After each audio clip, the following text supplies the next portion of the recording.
Hello and welcome to your programme Q&A session that will cover MSc in Biotechnology, our MSc Biotechnology Management and our MSc Industrial Biotechnology with industry training as well as without. So we are recording the session today, so please don't panic if you miss anything. We will send the recording shortly afterwards. And if after the webinar you have any further questions, all of our programmes have got contact email addresses on the web pages on our website, so please do get in touch if you think of anything else. So let's kick off. Sean, would you like to introduce yourself and then we'll go around the room? Hi, my name is Dr. Sean Collins. I'm leading, along with Lauren Headland, who's here, the Masters in Biotechnology. Lauren, we'll hear from you. Hi, I'm Dr. Lauren Headland, and as Sean said, I lead the program along with him on MSc Biotechnology.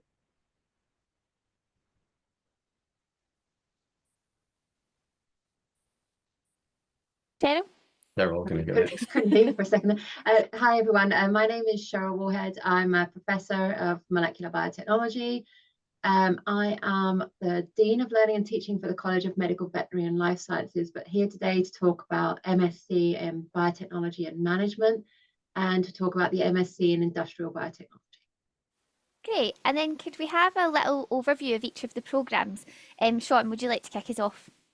Right. So the MSc in Biotechnology covers a range of talk courses. So 120 credits of talk courses covering a range of different aspects of biotechnology, followed by a 10-week research project in the summer. Is that enough, or do you want me to say anything about the courses that make it up? Yeah, you can give us a little bit if you like. I could give you a little flavor of some of the courses then. So, for instance, we start off with a course in molecular research skills that gives you a grounding in techniques that are needed for biotechnology, and also is the first practical course. So a lot of our courses have a practical aspect, give you lab experience. And so molecular research skills that we start off with takes you through the basics of doing work with DNA, using pipettes, running gels, all sorts of things like that. We then have a course in industrial and environmental microbiology, another one in protein expression, taking you through different aspects. And just to name a couple, semester 2, we've got a course in biotechnology applications and another in synthetic biology. Perfect. That will do for now. And Cheryl, would you like to tell us about the biotechnology and management and industrial biotech? Okay, so leading on from where Sean has talked about our program, our flagship program in biotechnology, we have a couple of slightly different programs which are looking at biotechnology as well. So the main program in biotechnology is very much molecular based and looking at sort of cutting edge versions of biotechnology out there and thinking about where the University of Glasgow can provide clear quality teaching, obviously, in terms of biotechnology. Now, the two other programs which I'm going to talk to you about are slightly different. So the first one that I'll mention is our biotechnology and management degree. So this degree was born from a collaboration with our university business school, which is called the Adam Smith Business School. And we started to talk to them about where biotechnology and industry and biotechnology and business come together to think about different job types within biotechnology companies outside of your traditional lab analysis work. So that could be anything from thinking about project management, about operations management, thinking about HR, things like this, which are probably the different type of biotechnology industry which is a lot of career opportunities into that. So this degree gives you, as Sean said, 120 credits of taught component, but out of that, 60 credits will be taught by the business school. And so in that 60 credits, you get the opportunity to look at things like marketing management, operations management, project management, creativity and innovation, and contemporary issues in human resource management. The second half of the talk component is delivered by us here in MVLS, where you will actually join the other biotech students to look at things like, as Sean mentioned there, biotechnology applications, synthetic biology, and then some other options which are available in semester 2, which could be things like crop biotechnology, it could be omics analysis, it could even be things like medical writing and bioscience commercialization. So it's an opportunity to bring together the management side of business and biotechnology from an experimental point of view. And then the project for that, you're given multiple options of the types of projects you want to do. So you can do the remaining 60 credit project as a hardcore biotechnology lab-based side, or you could do something a little bit different. You could do some data analysis. You could look at doing something for a more business side of that. You could have supervisors from the business school instead of from MBLS, or you could do some kind of combination of the two. So there's many different options in the types of projects we provide in that particular degree stream. Okay, so that's called biotechnology and management. And then this year, right, we'll just carry on, Naomi. Is that okay? Okay. This year we have a third stream to biotechnology. And this is a new program which will start this September. And this one is actually called Industrial Biotechnology. So what I've described to you so far about those two different degrees is obviously is thinking about biotechnology from a molecular point of view, or by thinking about biotechnology from a business point of view. Now, when we talk to our students and where our graduates go, there is another aspect of biotechnology, which is really the sort of majorly industrial side of biotechnology, which we haven't really covered in those two degrees.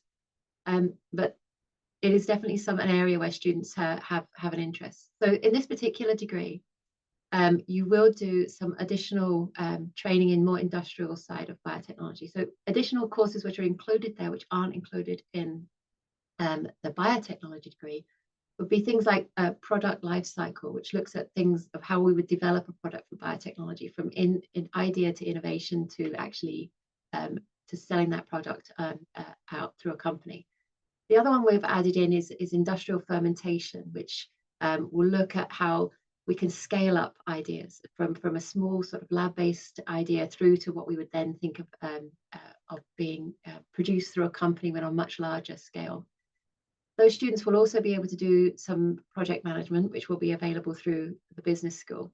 And they will also have access to other types of optional courses, which maybe haven't been mentioned before as well. And some of those will come from the business school, and some of those will come from MVLS. So again, 2 semesters of teaching, making 120 credits, and then a project which will give different options in terms of what they're able to do for training. And finally, sorry, I'm talking too much here. The third option there, which is actually a version of industrial biotechnology, is a very exciting new option for us, in that we've partnered with the largest biopharmaceutical company in India called Biocon. So the Biocon company does everything on site in one site in Bangalore, where they're really doing everything from drug discovery through to packaging and distribution of drugs. So as part of our collaboration with them, we've incorporated a placement into this particular degree, where students will come to us in Glasgow to carry out the first semester. And that includes those courses that I mentioned there, like fermentation and product life cycle. And then at the beginning of the second semester, they will actually go to Bangalore to work in Biocon as part of the degree. So that involves a 6-week placement, of which there will be different aspects of that placement. So part of it will be working with Biocon Academy, which is a training facility as part of the Biocon company. And then they will also be able to rotate through different areas of Biocon plant. So that could be working with partners such as Syngene, or it could be working with Biocon Biologics, and it will also be working with the Biocon manufacturing site itself. So after completing that 6-week placement, students will come back to Glasgow and complete the remaining 20 credits of semester 2, which will be the synthetic biology course. And then they'll be able to undertake a project here at Glasgow. So even though you'll have the industrial experience as part of that program, you will actually be able to also do a project with the University of Glasgow here in Glasgow for your degree. So the placement itself makes up 40 credits out of that 120 credits. and then you'll still get the opportunity to do some different type of project back here in Glasgow as part of the degree.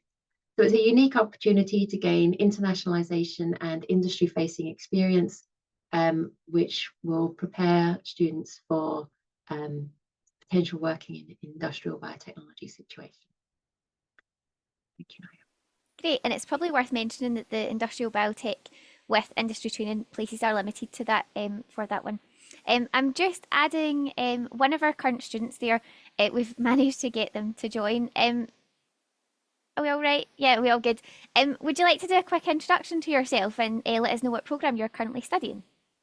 A very good afternoon to everyone here. I'm Aparna Roy, and I am the class representative for 2024-25 batch of Masters in Biotechnology. And I am joining here for the Q&A session in the course for biotechnology. I'm happy to answer any question that is put forward. Great, thank you, and thanks for joining us. And like I said, if you've got any questions, please do use that chat box. There's a question come through there. If I could ask you to sort of maybe mention what program that's specifically for. I assume biotechnology, but if you could just follow up, that'd be great. Could we just say sort of one of our first questions? Where are the classes typically held? Are we predominantly on main campus, or are we exploring the different sites for MVLS? Mostly the classes take place in the main campus, but in the second semester, we do have classes taking place in different buildings, which is good because you get to explore the entire campus, which is very beautiful. And of course, the Gothic structure and everything that does make you want to come to class every day. And if you want to talk about the distance between accommodations, that varies in which student accommodation you're staying, but it's more or less you can make it on time in class, and there should not be any problem related to that. Great. And while we've got you, I suppose it's probably good to ask, how often do you find yourself in class and on campus? Because it's not 9 to 5 every day, every week, but you do have a lot of classes and then work out with then. We do have a lot of classes, and depending on your practical lab work, you might have classes 4 days a week or 5 days a week, running from 10 in the morning till 4 in the afternoon. But if it is just theoretical lectures, it's usually for an hour or maximum 2 hours, and that can be like twice a week or thrice a week. Usually, we do not have classes all 5 days, but yes, as I said, practical classes are different. Great. And Lauren, this one's maybe for yourself. Someone said that their background's in plant biology. Is there any specific modules for that field? Yes, yeah. So we have some options in the second semester. So out of those 120 credits, 30 credits are kind of options that you can choose from.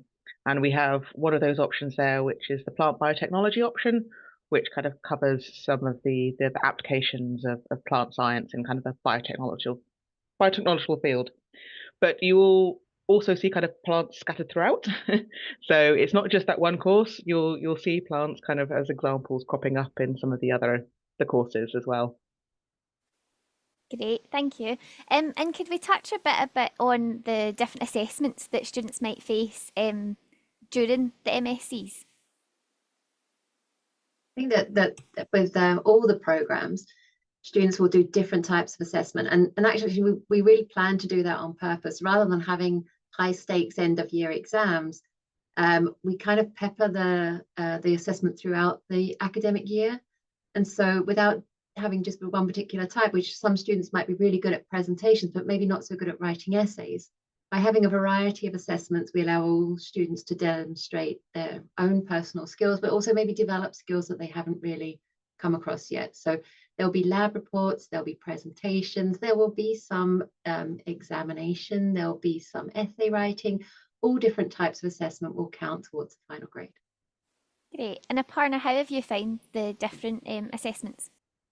The assessments, they are of like, if you have like 5 core subjects, they're not just one assessment. So they're differentiated into an oral exam, an assessment, a lab report, which actually gives you a lot of diversity to, make it through, to get a good grade and make it through the entire course. Personally, it was a little difficult for me because I come from a very different system of education. But then slowly, as you go on with the semester, you understand, and all the inputs that are given to you, they are very vital, and you should be very attentive in class. That is what I think is the key to, get it through and get good grades and actually have an entire knowledge about whatever is being taught in class. Yeah, and there's lots of different support services as well for our students, so do Yes. reach out and use those. Yeah. We've got a couple of questions here. One for Sean and Lauren. How many lab classes will we cover in the biotechnology program? So can you tell us a bit about the different practical work that will be done? Who wants to do this? Looks like I volunteer. So the first lab that everybody does will be the molecular research skills. So if I remember right, there's some students do quantitative PCR to measure transcription levels in that course. Run gels, analyze the quantitative PCR. In the industrial microbiology course, we do a lab practical spread over 7 days in the lab, I think, where students isolate bacteria from the soil and look for production of antibiotics by those bacteria. Biotechnology applications has a lab course as well, but Lauren, I think, is going to remind me what that one is, I think. Yep, yeah. So, well, there's biotechnology applications in the second semester, where you are purifying protein and looking at a couple of different applications for fluorescent protein, and also how it can be used as a switch to turn on and off processes. Take a step back, actually, because there's also recombinant protein expression, which Cheryl runs, which is the end of the first semester, where students purify proteins in the lab work. And then I think it comes back to synthetic biology is the other main course that has got the lab work. Don't know if you want to chip in, Sean, seeing that's your course. So I run the synthetic biology course. So in the synthetic biology course, we again learn about how gene expression can be controlled and measured in this case in a bacterial system. And so we're looking at how to manipulate living systems by programming them by changing their DNA, essentially. So that's what synthetic biology is all about. Perfect. And we've touched on it a little bit, but could you tell us a wee bit more about the research project? So how do students go about choosing a topic? When does all of that sort of happen? And when is that sort of block for the research project? Shall I take this one? I guess Lauren, I'll take this one. You go ahead. So generally, kind of I run the projects from the biotechnology side of things, and the project's kind of a starting up round about now. So at the moment, we're collecting kind of our project topics at the moment, and we have a really great spread of projects. So we're able to collect projects from multiple different schools across the college. So that means we have a really kind of diverse range, whether you are a plant scientist like me, or whether you are kind of more interested in kind of some of the medical side. And then the project list kind of gets released to students, and students will pick their top choices. So they pick kind of 5 projects that they really like the look of, and will kind of let us know their preferences in terms of type of project and topic. So we have three kind of main types of projects, which I think kind of Cheryl's already touched on. That we have the wet lab projects, that be kind of going in, doing experiments, working on a research question, using the experiments over kind of about a 10-week period. Then we have what we call kind of like the dry lab projects, which are analyzing data. So generally speaking, you won't be doing the experiments yourself, you won't be collecting kind of the data from wet lab experiments, but you will have data to analyze that is kind of provided by the labs, and you'll have training in the various bioinformatics tools and software and analysis to kind of to analyze your data. And then our kind of third flavor of projects, at least for biotechnology, is we have what we call a systematic style review. So this is a literature-based project, but within kind of a little bit more of a structured format. So we're not just giving a question and telling you to go away and research it and come back again. There's kind of a format and a methods. So you get kind of really excellent training on searching the literature and kind of finding and assessing topics.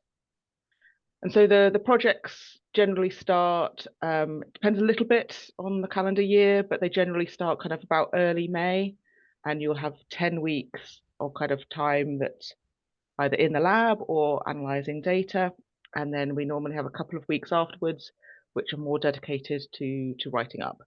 And then the projects will get submitted. That normally hits about early August for kind of your written submission. And then the other parts of the assessment that we have are a supervisor grade and a presentation. And so your presentation will normally happen mid to late August. That's great, thank you. We've got a few questions coming through around sort of scholarships, accommodation, things like that. I've shared some useful links in the chat box. This session is more covering the sort of programme and the structure and things like that, so the links will be a really good starting point for that. Another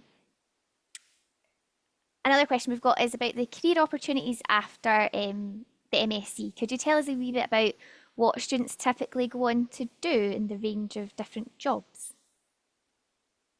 Cheryl? Would say that it's quite varied. So a lot of people who graduate go to work in pharmaceutical industry, and going to say working in the pharmaceutical industry can be many different types of jobs in there. So it could be anything from like lab testing to quality assurance to designing trials and looking at sort of the pharmacology of drugs. So many different things in there like that. Some of our students go on to do further education. Some will do PhDs, and that is definitely an option for students. And so during their time with us, we will talk to them about PhD options which are available at University of Glasgow, but obviously people will be making many applications to other places as well. Some people go on to do anything from working for charities to teaching to other MScs for education. And you know, many different types of applications of careers, I would say, from there. So that's the top ones I can think of off the top of my head. Sean, Lauren, unless there are any others you can think of. I was just going to mention that people do go on to work in the NHS, for instance, as lab technicians, or and I guess when the people can also go on and do medical writing and that kind of thing for pharmaceutical companies. So it doesn't have to be lab based; it can be more writing based. Yeah, Great. we do have a course about medical writing as well, which is actually quite popular with students at the moment. Great. And Aparna, what about yourself? Do you know what you're going to do after graduation, or is it too soon to tell? At the back of my mind, I do plan on doing further studies and getting a PhD degree, because I think it is important to get a little more practical knowledge. But then, of course, this degree gives you enough practical experience as a one-on-one way of getting to know stuff. So you do apply for jobs after this. I have friends who are already starting to apply for jobs directly after this degree. So yeah, it basically depends on what a student wants. Great. And in terms of preparing for your MSc, is there anything that students could do ahead of starting their studies in September to give them the best start? Aparna, do you want to kick off?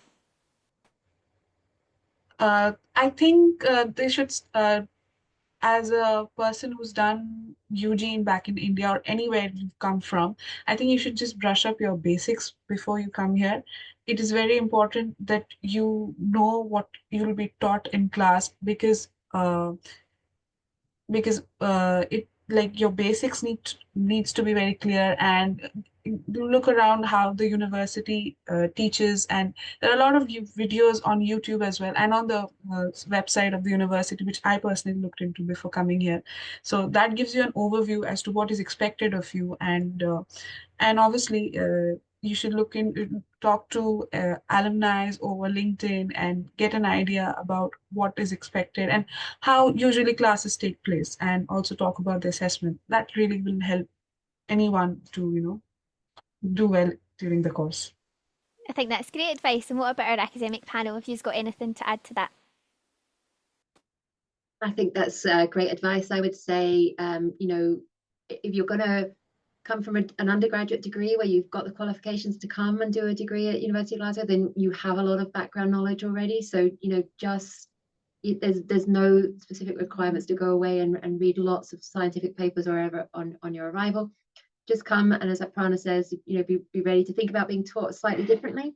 And as she mentioned there, coming from an undergraduate degree in another country, really, there's a lot of differences maybe in the way that we teach and the way that we assess. And so, you know, talk to alumni, talk to class reps, and think about how things are done differently. We are probably smaller groups with more interaction with staff, but there's also a higher level of self-directed learning than you probably would get on an undergraduate degree, where you might be in class 9 to 5 and not expected to do very much outside of class. You might look at your timetable and think, oh, I'm actually, you know, I'm only in class like 10 hours this week, but in fact there'll be a lot of additional learning outside of that as well. Perfect. And that is us just coming up to the end of our session. That was super quick. I think next time we'll need a bit longer just to cover everything. It's been great to hear from you all, and it's been really great to have you here, Aprana, just to hear the student perspective as well. So like I said, if you do have any further questions, please don't hesitate to get in touch with us. The programme email addresses are all on our programme web pages, and I've shared some useful links there in the chat for anything to do with scholarships, accommodation, things like that. And yeah, so thanks again to everybody for joining us, and hopefully we'll see you come September time. Thank you. Bye-bye. Thanks, everyone.